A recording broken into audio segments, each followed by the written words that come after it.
Hello students, video शुरू करने से पहले प्लीज चैनल को लाइक, शेयर और सब्सक्राइब जरूर करें। एक इम्पॉर्टेंट इन्फॉर्मेशन, अगर आपको इस वीडियो के नोट्स चाहिए तो डिस्क्रिप्शन बॉक्स में दिया गया डाउनलोड लिंक चेक करें। Thank you. चलिए शुरू करते हैं। इस वीडियो में हम पढ़ेंगे BPCE 18 न्यूरोसाइकोलॉजी के प्रीवियस ईयर क्वेश्चन और most important questions with answers. ये क्वेश्चंस आपके एग्जाम के लिए बहुत इम्पॉर्टेंट है। अगर आपने ये अच्छे से कर लिए तो एग्जाम निकलना पक्का है। Let's begin. Question 9, describe the neurobiology of short term memory and long term memory. Question explanation. इस क्वेश्चन में हमें मेमोरी के बायोलॉजिकल बेसिस को समझना है, यानी ब्रेन के कौन से पार्ट्स STM और LTM के लिए जिम्मेदार होते हैं, कौन से प्रोसेसेस इन्वॉल्व होते हैं जैसे एनकोडिंग, स्टोरेज और रिट्रीवल, और न्यूरोट्रांसमीटर्स का क्या रोल है। हमें दोनों मेमोरीज का फर्क भी समझना है।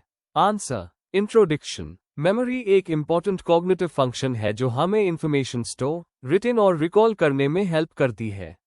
मेमोरी दो कैटेगरीज में बनती है, शॉर्ट टर्म मेमोरी STM जो कुछ सेकंड्स या मिनट्स तक रहती है, और लॉन्ग टर्म मेमोरी LTM जो लंबे समय तक चलती है। न्यूरोबायोलॉजी ऑफ मेमोरी का मतलब है उन ब्रेन स्ट्रक्चर्स, न्यूरल सर्क्यूट्स और केमिकल प्रोसेसेस को स्टडी करना जो मेमोरी को पॉसिबल बनाते हैं। थियरिस्ट्स जैसे एटकिंसन एंड शिफ्रीन और हेबब ने इस एरिया में इंपॉर्टेंट कॉन्ट्रीब्यूशंस दिए हैं। Main body 1. Short term memory STM mechanisms and brain areas. STM limited capacity memory होती है जिसमें एक वक्त में सिर्फ 7+-2 आइटम्स याद रखे जा सकते हैं। प्रीफ्रंटल कॉर्टेक्स इसके लिए में रिस्पॉन्सिबल है क्योंकि ये इंफॉर्मेशन को टेम्पररीली होल्ड करता है। डोर्सोलैटरल प्रीफ्रंटल कॉर्टेक्स का एक्टिवेशन STM टास्क्स के दौरान देखा गया है। STM mainly neuronal firing patterns पर डिपेंड करती है, यानी न्यूरॉन्स कुछ समय तक एक्टिव रहते हैं और मेमोरी सस्टेन करते हैं। एग्जाम्पल, एक फोन नंबर लिखने से पहले याद रखना। 2. Long term memory LTM mechanisms and brain areas. LTM का role long lasting storage of information है। इसके दो टाइप्स होते हैं, एक्सप्लिसिट मेमोरी फैक्ट्स, इवेंट्स, और implicit memory skills, habits. Hippocampus new declarative memories बनाने में क्रूशियल है। अगर हिपोकैम्पस डैमेज हो जाए तो न्यू मेमोरीज बनाना मुश्किल हो जाता है। Case patient HM। Amygdala emotional memories के लिए और cerebellum plus basal ganglia motor skills के लिए इंपॉर्टेंट है। LTM का न्यूरल मैकेनिज्म साइनेप्टिक प्लास्टिसिटी और लॉन्ग टर्म पोटेंशिएशन LTP पर बेस्ड होता है। ग्लूटामेट न्यूरोट्रांसमीटर और NMDA रिसेप्टर्स LTP के लिए एसेंशियल है। 3. Transition from short term to long term memory.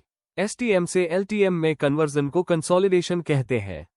यह मेनली हिपोकैम्पस के थ्रू होता है। कंसोलिडेशन के दौरान मेमोरी स्टेबलाइज होती है और फिर नियोकॉर्टेक्स में स्टोर हो जाती है। स्लीप कंसोलिडेशन के लिए बहुत इंपॉर्टेंट है क्योंकि ये न्यूरोनल पैटर्न्स को दोबारा एक्टिवेट करता है। एग्जाम्पल, साइकिल चलाना प्रैक्टिस करते करते ऑटोमेटिक LTM बन जाता है। 4. Disorders and neurobiological insights. Amnesia. Hippocampus damage के वजह से न्यू LTM बनाने की एबिलिटी खत्म हो जाती है। Anterograde amnesia. Alzheimer's disease. Hippocampal neurons की डीजेनरेशन से LTM वीक हो जाती है। Neurotransmitter imbalance. असीटिलकोलिन की कमी STM और LTM दोनों को अफेक्ट करती है। पेशेंट HM का केस इस बात का सबसे बड़ा एग्जाम्पल है। Conclusion. Summing up, STM mainly prefrontal cortex और टेम्पररी न्यूरोनल फायरिंग पर बेस्ड होती है, जबकि LTM हिपोकैम्पस और साइनेप्टिक प्लास्टिसिटी के स्ट्रक्चरल चेंजेस पर डिपेंड करती है। STM से LTM बनने के लिए कंसोलिडेशन जरूरी है, जिसमें रिहर्सल और स्लीप की रोल प्ले करते हैं। मेमोरी के न्यूरोबायोलॉजी को समझना हमें नॉर्मल कॉग्निशन के साथ साथ मेमोरी डिसऑर्डर्स का ट्रीटमेंट समझने में हेल्प करता है। If you need the notes of this video, there's a download link in the description box.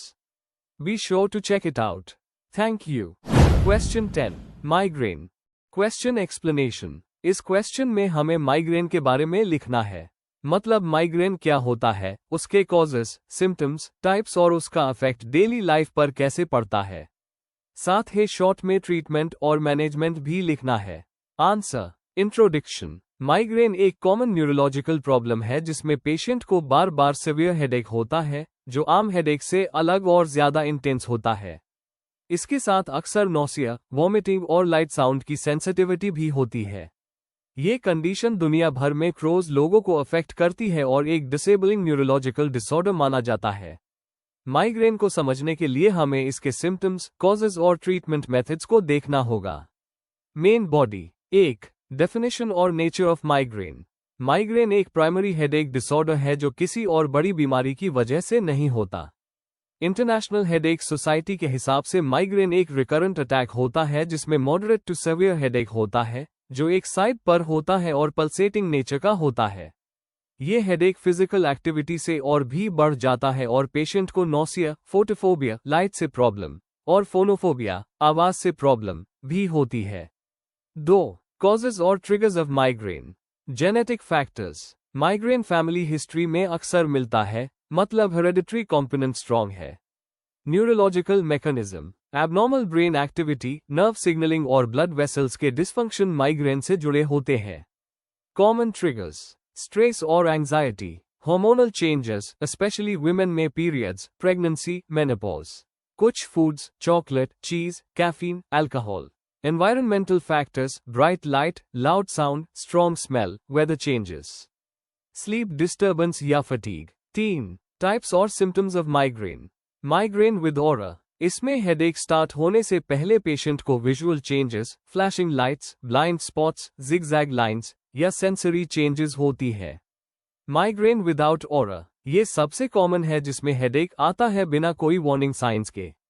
Chronic migraine. जब हेडेक महीने में 15 दिन या उससे ज्यादा हो 3 मंथ्स तक।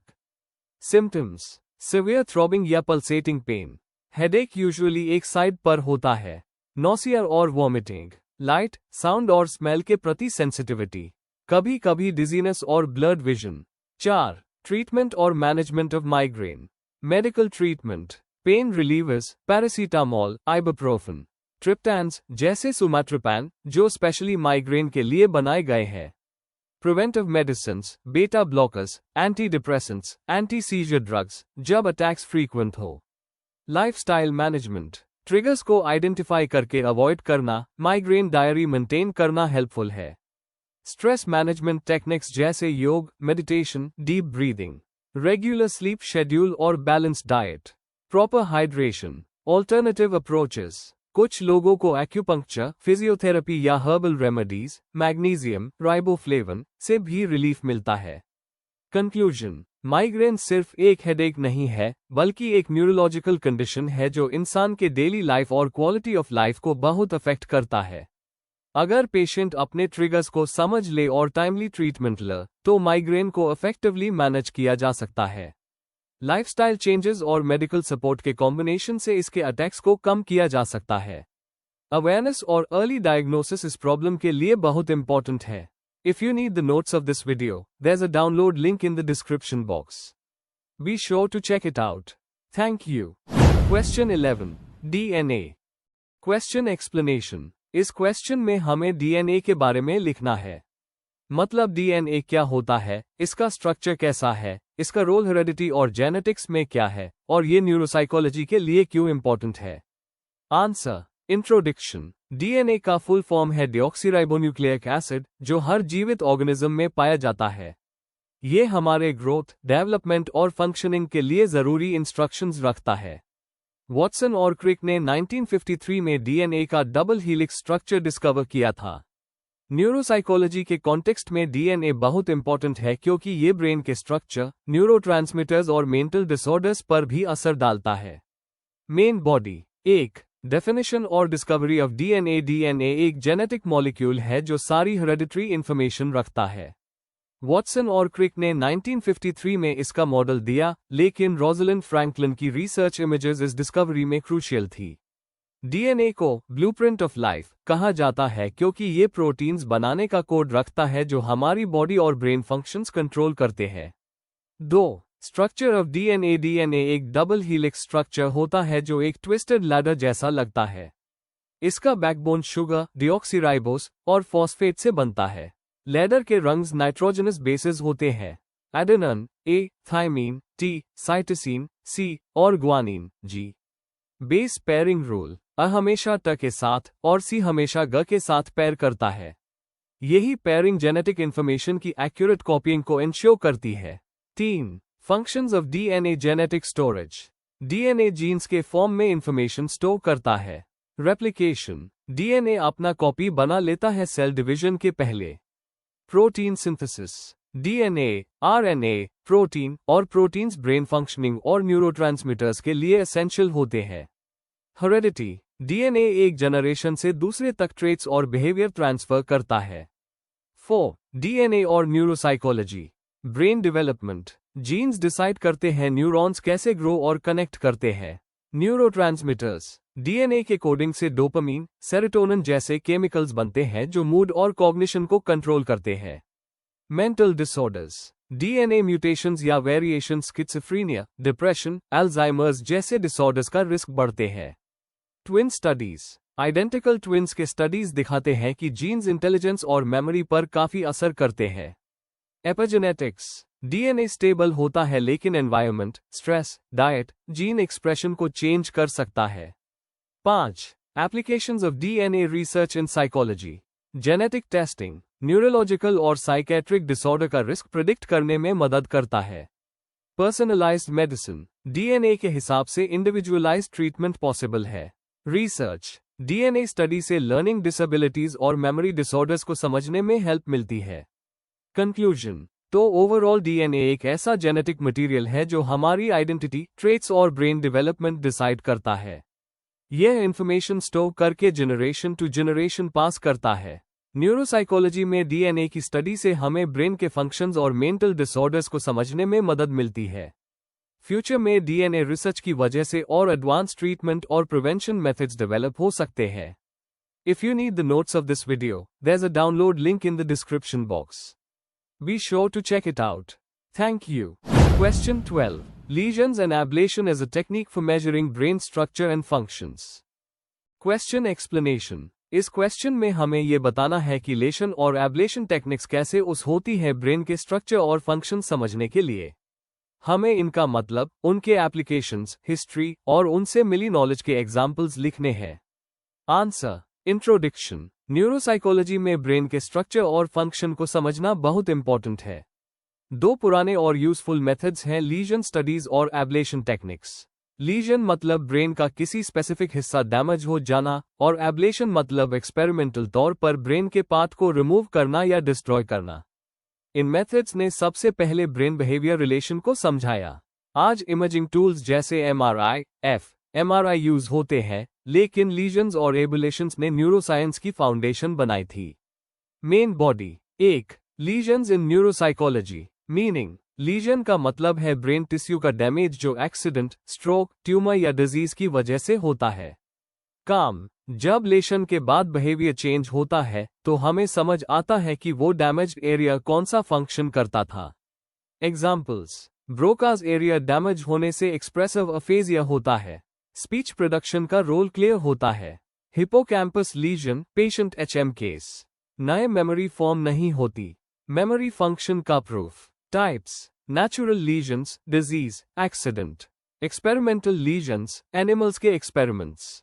इसलिए लीजन्स डायरेक्ट लिंक देते हैं ब्रेन के रीजन और उसके फंक्शन के बीच।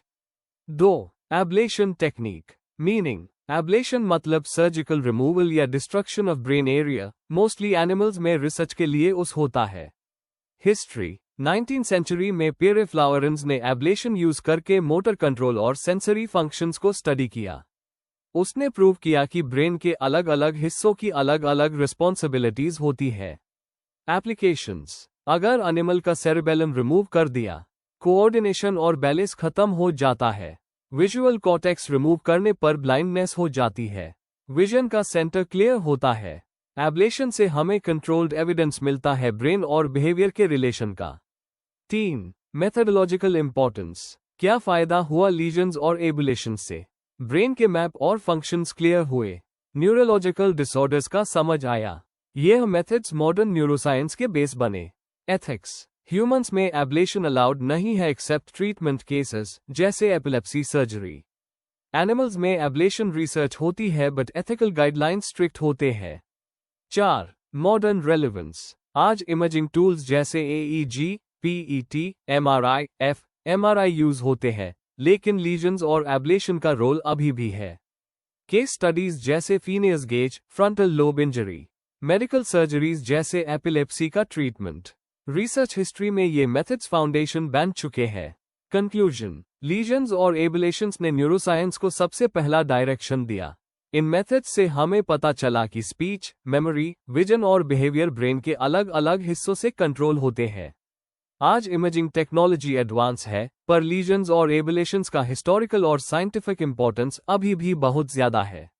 ये है फाउंडेशन है जिसने ब्रेन बिहेवियर रिलेशनशिप को समझाया। Before we end, please like, share and subscribe the channel for more such study materials and one important information अगर आपको नोट्स चाहिए तो डिस्क्रिप्शन बॉक्स में डाउनलोड लिंक दिया हुआ है, जरूर चेक करें। Thank you.